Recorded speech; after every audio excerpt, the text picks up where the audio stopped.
नमस्कार विद्यार्थी मित्रांनो, history and sociology online study या यूट्यूब चॅनलवरती पुनश्च एकदा आपलं सहर्ष स्वागत.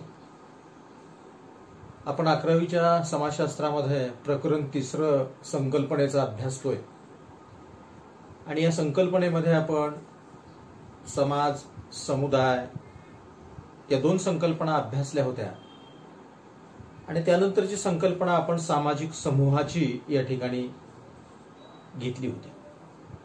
आज आपण या सामाजिक समूहाच्या संकल्पनेमध्ये 2 समूह या ठिकाणी अभ्यासणार आहोत. एक आहे प्राथमिक आणि दुसरा आहे दुय्यम. प्राथमिक आणि दुय्यम समूह. आता पहा, प्राथमिक आणि दुय्यम समूह सामाजिक समूहाचं प्राथमिक आणि दुय्यम समूह अशा 2 समूहामध्ये या ठिकाणी विभाजन केलं जातं. आता हे जे प्राथमिक आणि दुय्यम समूहामध्ये जे विभाजन या ठिकाणी होतं, हे विभाजन ज्या काही सामाजिक आंतरक्रिया अथवा या सामाजिक आंतरक्रियेचे जे गुणधर्म आहेत, त्याची जी लक्षणं आहेत, म्हणजे सामाजिक आंतरक्रियेचे गुणधर्म अथवा लक्षणाच्या आधारे प्राथमिक आणि दुय्यम समूह असं वर्गीकरण या ठिकाणी केलं जातं. आता ज्या समूहामध्ये आता हे 2 समूह जर आपण पाहिले तर या 2 समूहामध्ये आपल्याला सांगता येतं की ज्या समूहामध्ये एकमेकांसोबत परस्पर सहकार्य भावनेनं काम करतात आणि ज्यांच्यामध्ये जवळचे संबंध आहेत, असा जो समूह आहे त्याला प्राथमिक स्वरूपाचा समूह असं म्हटलं जातं. म्हणजे परस्पर सहकार्य आहे, समोरासमोरचे संबंध आहेत, प्रत्यक्ष संबंध आहेत, संख्या कमी आहे, असा जो समूह आहे, अशा समूहाला या ठिकाणी प्राथमिक समूह असं म्हटलं जातं. आणि या प्राथमिक समूहाचं सर्वोत्तम स्वरूपाचं उदाहरण म्हणजे कुटुंब आहे. विद्यार्थी मित्रांनो, आपण प्रत्येक जण कुठल्या ना कुठल्या तरी कुटुंबाचे सदस्य आहोत. कुटुंब हा जो समूह आहे हा प्राथमिक समूह आहे. परंतु जसं जसा या ठिकाणी समाज विकसित होत जातो तसं तसं समाजामध्ये दुय्यम समूहाचं प्रमाण वाढत जातं. म्हणजे ज्या प्रमाणामध्ये समाजाचा विकास होत जातो त्याच प्रमाणामध्ये समाजामध्ये दुय्यम समूह हे वाढत जातात. आता दुय्यम समूह जर आपण पाहिलं तर दुय्यम समूहामध्ये व्यक्तीचे परस्पर संबंध जे आहेत हे परस्पर संबंध जवळचे नसतात, प्रत्यक्ष नसतात, समोरासमोरचे नसतात. म्हणजे या ठिकाणी दूरचे संबंध या दुय्यम समूहामध्ये आपल्याला पाहावयास पडतायत. याचा आकार हा मोठा असतोय. याचे उदाहरण जर आपण पाहिलं तर याचं उदाहरण आपल्याला राजकीय पक्षाचं सांगता येतं, कामगार संघटना सांगता येत आहेत, व्यावसायिक कंपन्या या ठिकाणी सांगता येत आहेत. ही सर्व आपल्याला दुय्यम समूहाची उदाहरणं या ठिकाणी सांगता येतात. मग अशी ही आंतरक्रियाच्या गुणधर्म आणि लक्षणाच्या आधारे आपण ही जी 2 समूह या ठिकाणी सांगतोय, यामध्ये मग प्राथमिक समूह जो आहे, पहिला प्राथमिक समूह हा जर विद्यार्थी मित्रांनो आपण पाहिला तर प्राथमिक समूहाची जी संकल्पना आहे ही मांडली. या प्राथमिक समूहाची ही जी संकल्पना आहे, ही प्राथमिक समूहाची संकल्पना सर्वप्रथम या ठिकाणी मांडली ती चार्ल्स कुले यांनी. चार्ल्स हार्टन कुले. चार्ल्स हार्टन कुले यांनी 1909 मध्ये एक ग्रंथ लिहिला. त्या ग्रंथाचं नाव आहे सोशल ऑर्गनायझेशन. 1909 सोशल ऑर्गनायझेशन नावाचा ग्रंथ त्यांनी लिहिला आणि या ग्रंथामध्ये त्यांनी 1909 ला प्राथमिक समूह ही संकल्पना, ही संज्ञा प्रथमतः वापरात आणली. आता पहा, हा जो प्राथमिक समूह या ठिकाणी आपल्याला सांगितला जातोय, जे की चार्ल्स कुले यांनी सांगितलं. त्यांनी असं सांगितलं की व्यक्तिगत संबंध, समोरासमोरचे संबंध, प्रत्यक्ष संबंध किंवा सहकार्य ज्यामध्ये जास्तीचं आपल्याला दिसून येतं, हे सगळं प्राथमिक समूहाची वैशिष्ट्ये असलेली आपल्याला दिसतात. तर कुठली वैशिष्ट्ये त्यांनी सांगितली की प्राथमिक समूहामध्ये व्यक्तिगत संबंध असतात, प्राथमिक समूहामध्ये प्रत्यक्ष अथवा समोरासमोरचे संबंध असतात, प्राथमिक समूहामध्ये मोठ्या प्रमाणात सहकार्य आपल्याला दिसून येतं. ही सर्व साधारणतः या प्राथमिक समूहाची वैशिष्ट्ये या ठिकाणी सांगता येत आहेत. असा हा जो प्राथमिक समूह आहे, हा प्राथमिक समूह सामाजिकरणाची जी प्रक्रिया आहे, मग सामाजिकरणाची प्रक्रिया आहे, भूमिका आणि दर्जांचा विकास आहे, यामध्ये महत्वाची भूमिका प्राथमिक समूह बजावत असलेला आपल्याला दिसतो.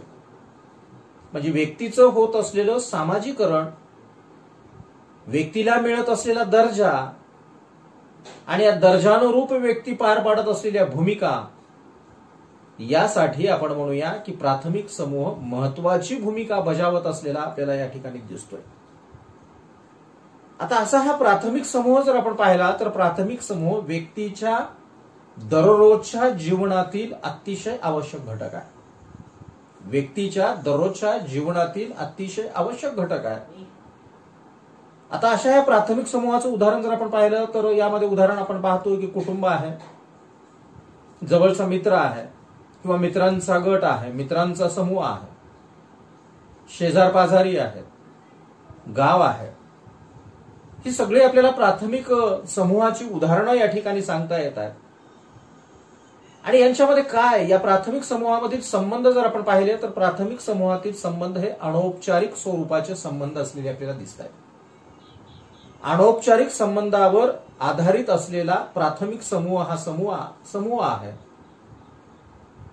म्हणजे सामाजिक जीवन, व्यक्तीचं जे काही सामाजिक जीवन आहे, या व्यक्तीचं सामाजिक जीवन प्राथमिक समूहामधून सुरू होत असलेलं आपल्याला दिसतं. म्हणजे प्रत्येक व्यक्तीच्या सामाजिक जीवनाची सुरुवात ही प्राथमिक समूहामधून होत असलेली दिसते.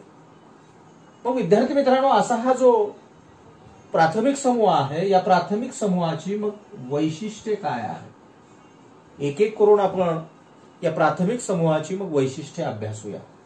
पहिलं वैशिष्ट्य आहे भौतिक सानिध्य. आता पहा, प्राथमिक समूहामध्ये आपल्याला भौतिक सानिध्य या ठिकाणी पाहावयास सापडतं. म्हणजे भौतिक सानिध्य असल्याशिवाय प्राथमिक समूह या ठिकाणी आकाराला येऊ शकत नाही. भौतिक सानिध्य म्हणजे प्रत्यक्ष सानिध्य आहे, एकमेकाच्या जवळ ते राहत आहेत. भौतिक सानिध्य या वैशिष्ट्यामुळेच आपण म्हणूया कुटुंब आणि शेजार हे प्राथमिक समूह म्हणून ओळखले जात आहेत. मग कुटुंब असेल, शेजार असेल, मित्रांचा समूह असेल, हे प्राथमिक समूहाचे उदाहरण आपण का सांगतोय?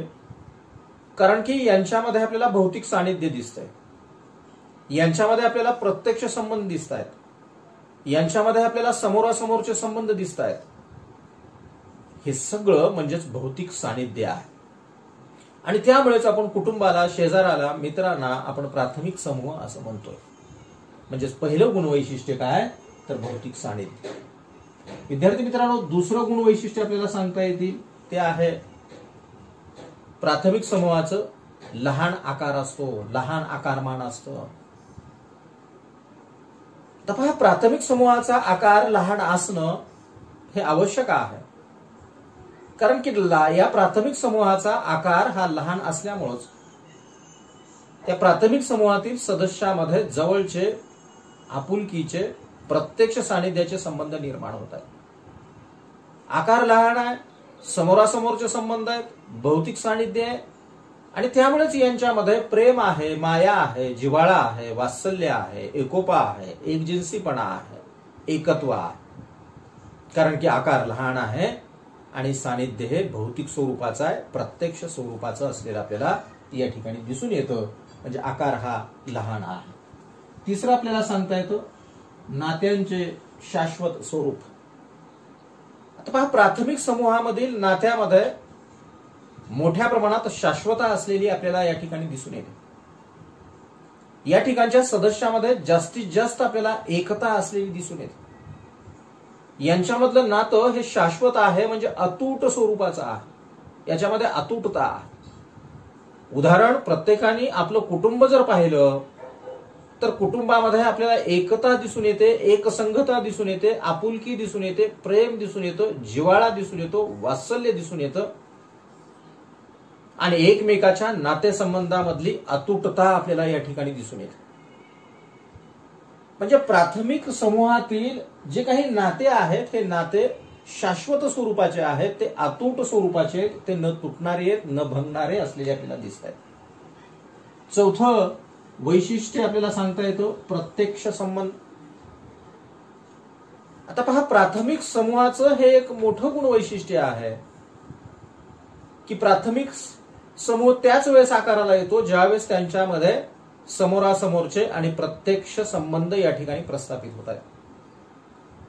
प्राथमिक समूह हा जवळीकतेवर आणि निकटतेवर आधारलेला आहे. जवळीकता आणि निकटतेवर या ठिकाणी अवलंबून आहे आणि त्यामुळे या समूहामध्ये आपल्याला प्रत्यक्ष संबंध असल्यामुळं यांच्यामध्ये आपल्याला निकटता मोठ्या प्रमाणात पाहावयास सापडते.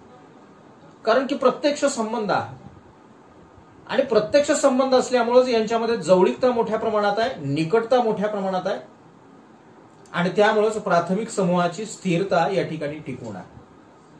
म्हणजे प्राथमिक समूहाची स्थिरता जर आपल्याला टिकवून ठेवायची असेल तर त्यासाठी प्रत्यक्ष संबंध असणं गरजेचं आहे आणि त्या प्रकारचे संबंध आपल्याला या प्राथमिक समूहामध्ये पाहावयास सापडतात.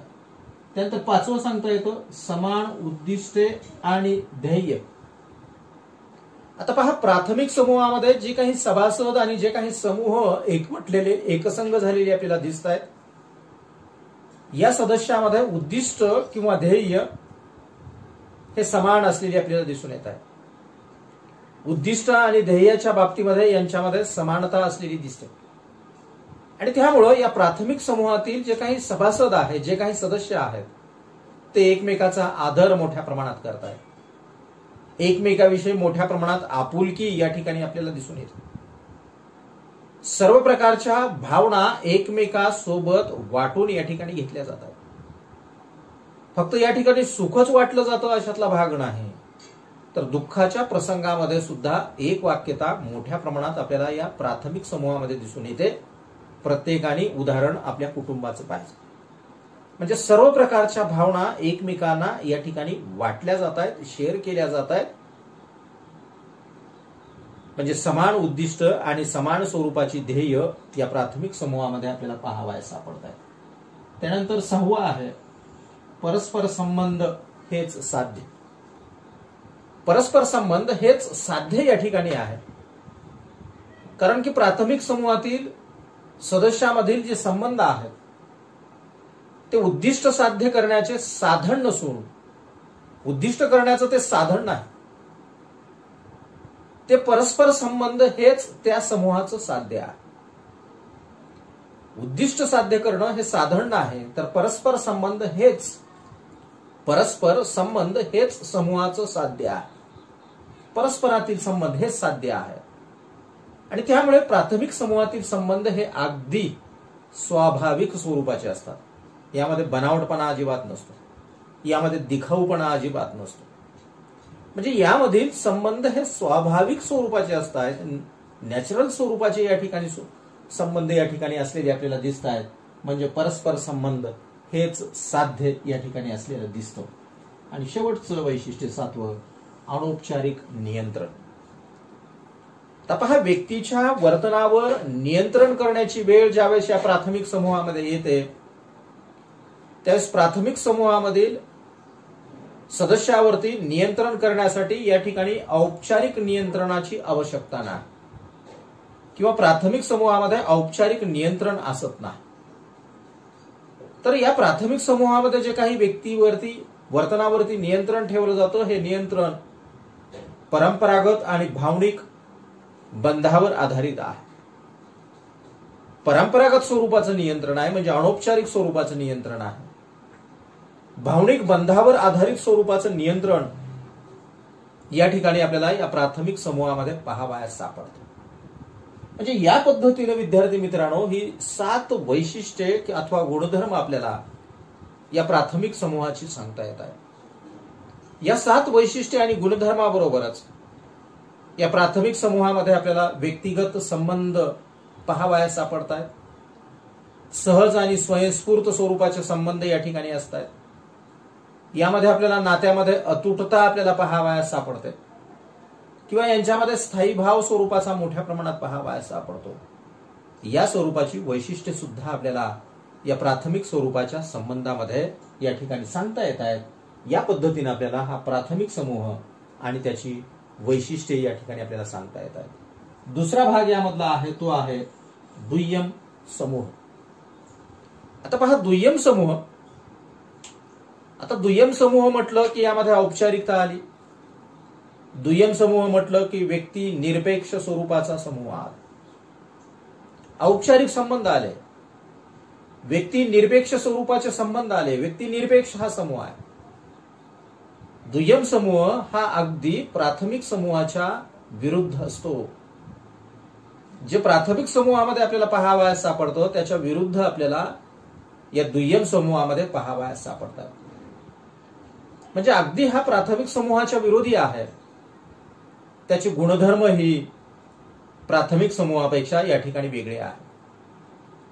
आता प्राथमिक समूह म्हटलं की राष्ट्र आहे, राजकीय पक्ष आहे, कामगाराच्या संघटना आहेत आणि त्यामुळे या दुय्यम समूहातील सदस्यामध्ये जर आपण पाहिलं तर यांच्यामध्ये मर्यादित स्वरूपाचं सानिध्य असतं. या ठिकाणी या दुय्यम समूहातील सदस्यामध्ये आपल्याला जवळीकता दिसून येत नाही, आपुलकी दिसून येत नाही, समोरासमोरचे संबंध दिसून येत नाहीत, प्रत्यक्ष संबंध दिसून येत नाही, भौतिक सानिध्य या ठिकाणी दिसून येत नाही. मग असा हा जो दुय्यम समूह आहे, या दुय्यम समूहाची व्याख्या करण्याचा प्रयत्न या ठिकाणी ड्रेसलर आणि विलिस यांनी करण्याचा प्रयत्न केलेला आहे. तर ड्रेसलर आणि विलिस यांनी जे दुय्यम समूहाची व्याख्या या ठिकाणी केलेली आहे ती व्याख्या अशी सांगते की ज्या समूहातील सदस्यामधील परस्पर संबंध व्यक्ती निरपेक्ष असतात त्या समूहांना दुय्यम समूह असं संबोधलं जातं. म्हणजे समूहातील संबंध कसे आहेत? परस्पर संबंध हे व्यक्ती निरपेक्ष आहेत, व्यक्तिगत नाही.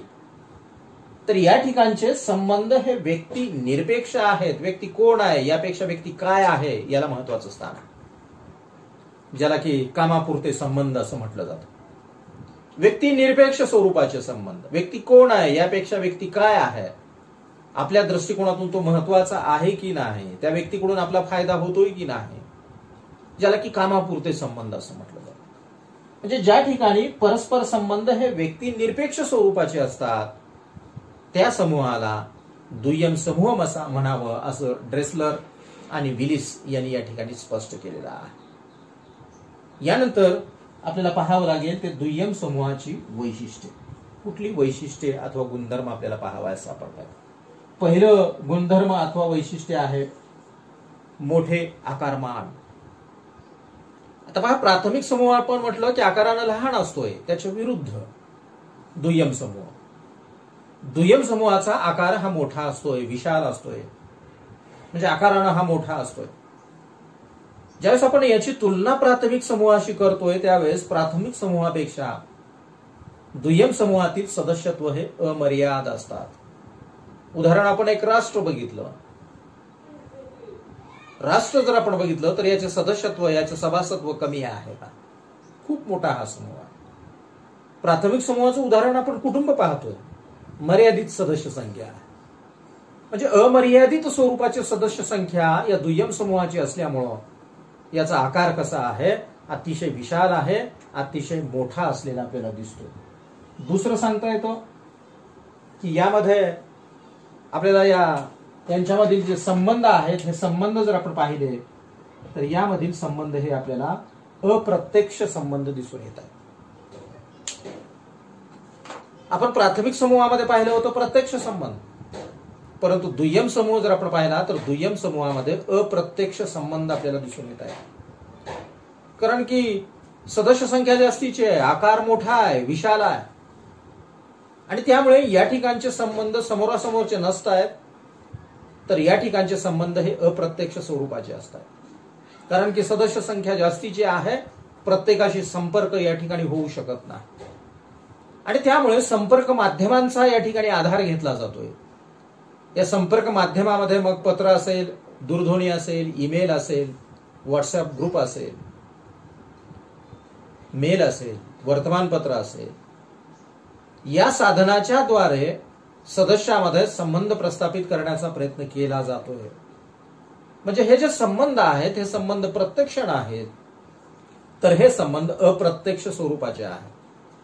कारण की या समूहामध्ये सहभागी होत असलेले सदस्य जर आपण पाहिले तर एकमेकापासून दूरच्या अंतरावर आहेत आणि त्यामुळेच विविध माध्यमांचा या ठिकाणी आधार घेतला जातोय आणि विविध माध्यमांचा आणि विविध साधनांचा आधार घेऊन सभासदांमध्ये संपर्क साधण्याचा प्रयत्न केला जातोय.